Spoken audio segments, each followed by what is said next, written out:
My parents skipped my wedding and called it a waste of money. But when my sister got engaged, they demanded I pay for hers. I said no. Now they're calling me a selfish disgrace. But wait until you hear how I made them regret it. They didn't come to my wedding.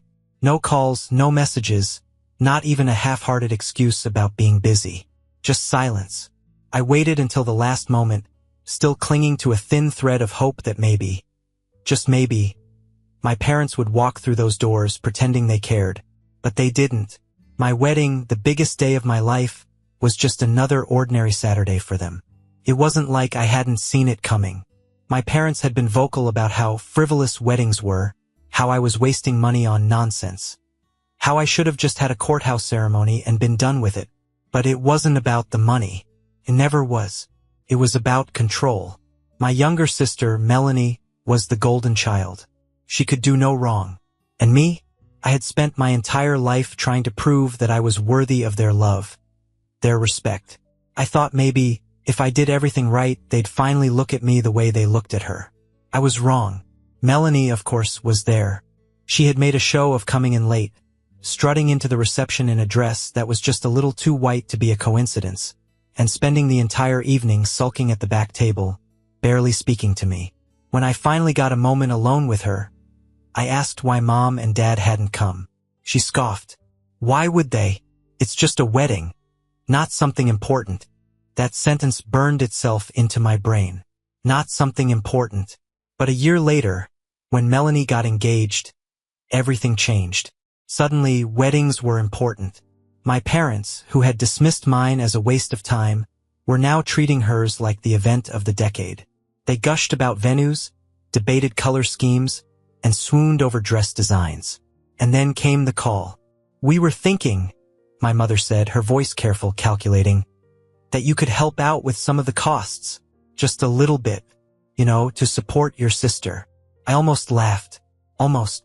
Oh, I said, keeping my voice neutral. You mean like how you supported me when I got married? There was a pause. Don't be childish. My father cut in, his tone sharp. Your wedding was a completely different situation, right? Different because it was mine. I leaned back in my chair, feeling a bitter sort of amusement creep up my spine. How much? Mom's voice immediately brightened, as if my willingness to entertain the conversation meant I was already sold on the idea. Well, the venue alone is 20 grand, and then there's catering, the dress, the flowers. I cut her off. How much do you want me to pay? Another pause. 10,000, she said, almost hesitantly, as if she knew how ridiculous it sounded but was still hoping I'd say yes. I let out a slow breath. No. Silence. Then the anger came.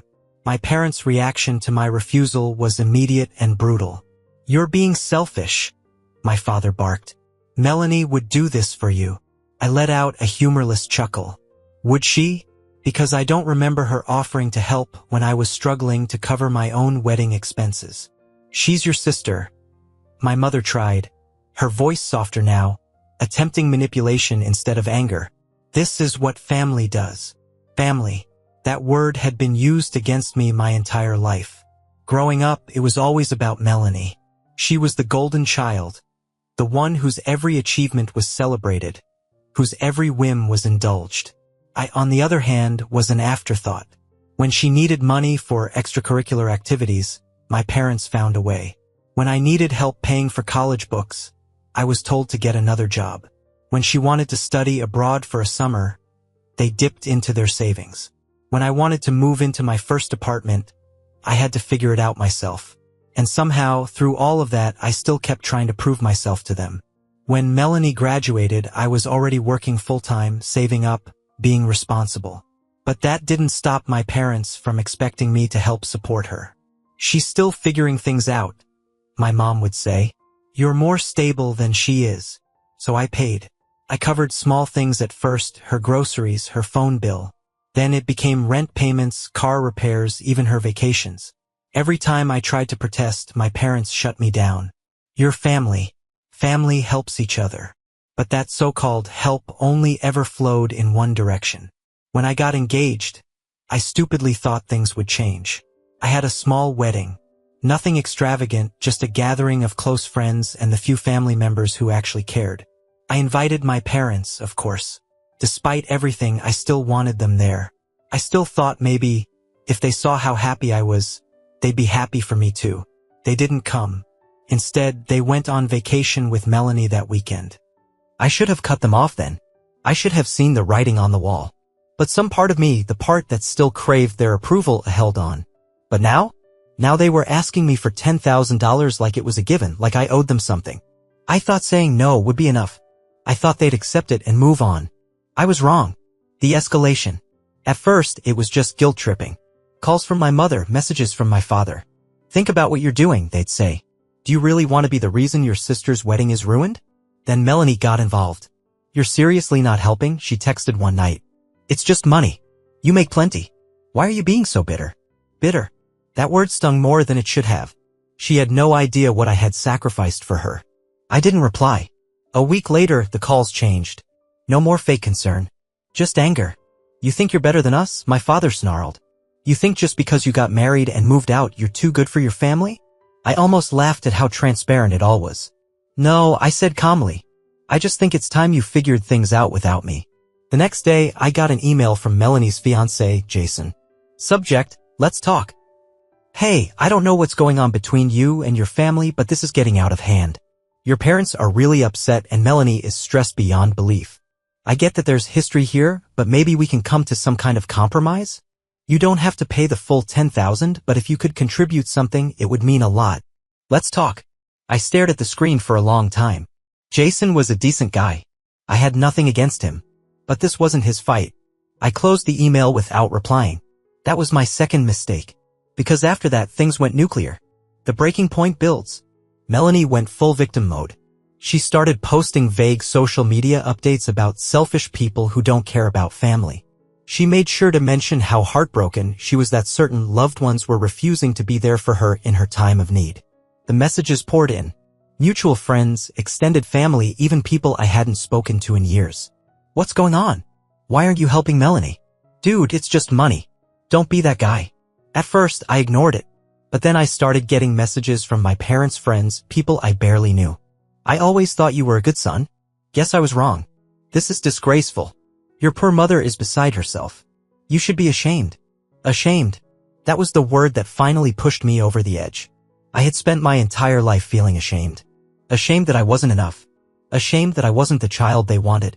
Ashamed that no matter how much I gave, it was never appreciated. But now I was done. If they wanted to see what selfish really looked like, I'd show them. And so I made my decision. I was going to cut them off. Completely. No more money. No more answering calls. No more pretending we were some kind of family. They had made their choice a long time ago. Now I was making mine. I knew the last conversation with my parents would be bad. But even I wasn't prepared for just how bad. They insisted we meet in person. We'll talk like adults, my mother had said. But I knew this wouldn't be a conversation, it would be an ambush. When I arrived at my parents' house, they were waiting. My mother, father, and, of course, Melanie. She was sitting on the couch, arms crossed, her face already red with anger. Sit down, my father ordered. I stayed standing. So he began, let's talk about your disgraceful behavior. I almost laughed. Disgraceful behavior? Because I refused to hand them $10,000? This isn't disgraceful, I replied calmly. These are my boundaries. My mother threw up her hands. Boundaries? Seriously? You're turning your back on your own family. You should be helping your sister. I looked at Melanie. She was clutching her phone, jaw tight with frustration. Tell me, Melanie, I asked, crossing my arms. Would you help me if I asked? She rolled her eyes. Oh, don't be ridiculous. You have a great job. You're just being cheap. Cheap? I laughed, shaking my head. Do you even remember how much I've helped you? Your rent? Your bills? Every time you ran into trouble, I bailed you out. You're my brother. That's what you're supposed to do. And there it was. The final confirmation. I exhaled slowly. Okay, I said. Let's put everything on the table then. I took out my phone and opened a document. It was a record of every expense I had covered for Melanie in the last 10 years. I turned the screen toward them. $28,700. That's how much I've spent on you, Melanie. Not counting small favors, birthday gifts, or the times I helped mom and dad. The room went silent. I never asked for anything in return, I continued.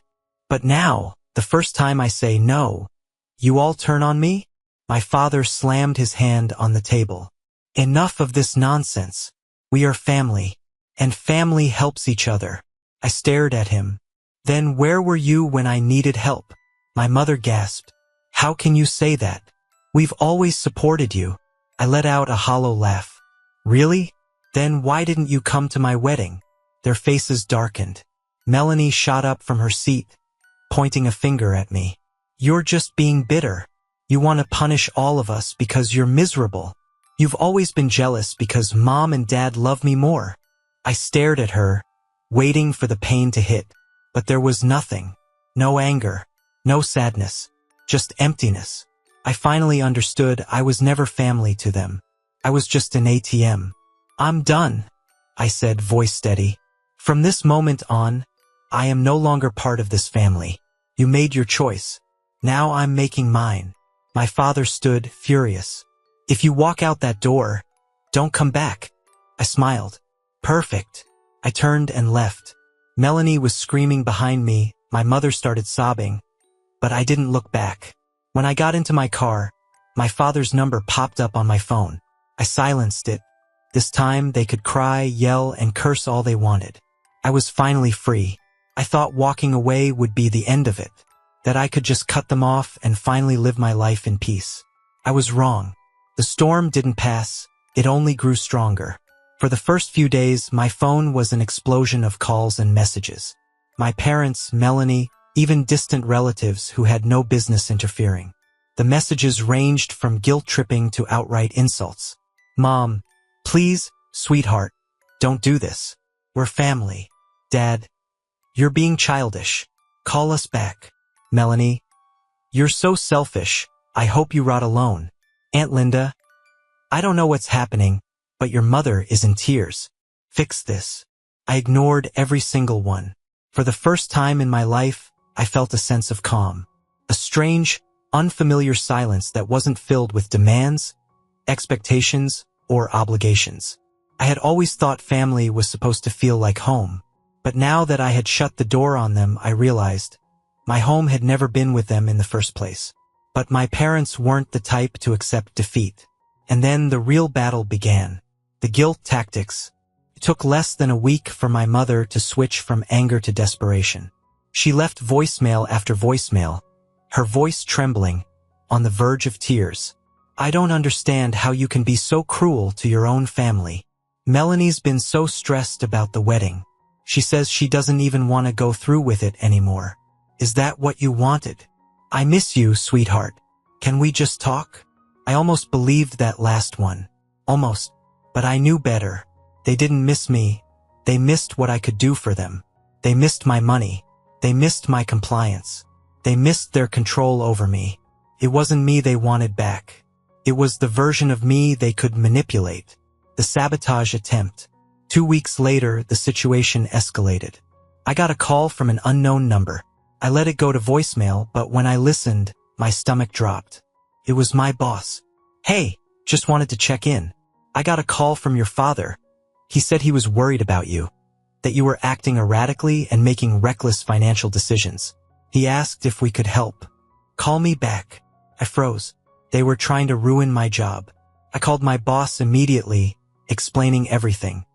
He listened carefully, then let out a long sigh.